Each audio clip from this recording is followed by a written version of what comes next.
Welcome back. Time now 8:45. If you have a legal question you want Charlie O'Hara to answer, give us a call, 436-1212. He'll answer those for you if you give us a call.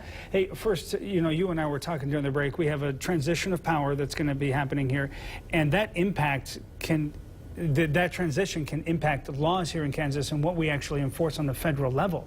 Yes, well, what happens in the situation is that Donald Trump actually, as President of the United States, will appoint the United States Attorney for Kansas.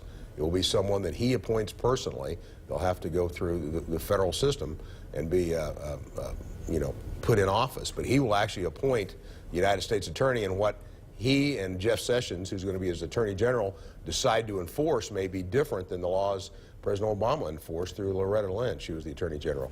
So there may be some different enforcement, and obviously we'll have a new boss that's over all the United States attorneys. And one of the things we were talking about is the impact that will have on, or could have on, marijuana.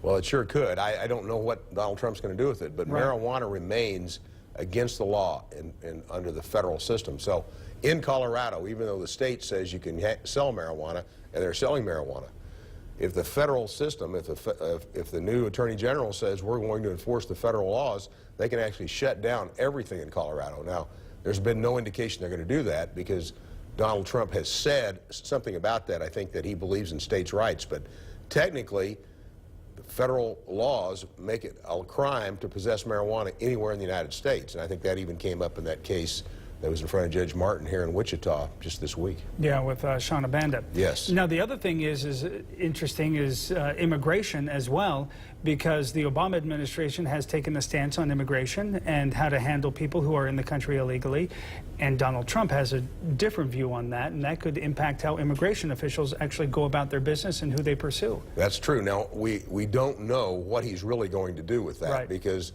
people who run for politics use these words kind of wildly, and we don't really know what's going to happen.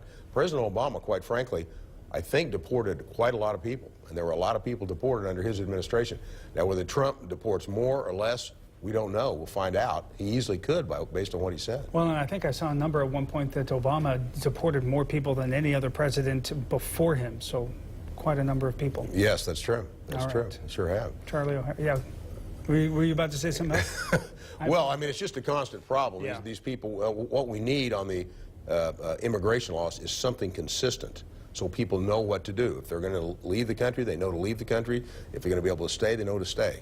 We need something consistent. Know the rules. And that's what we don't. No one quite knows the rules of the game right now. Yeah. All right, Charlie O'Hara. Thank you so much. We appreciate it. All right, time now 8:48. We'll take a quick break and be right back.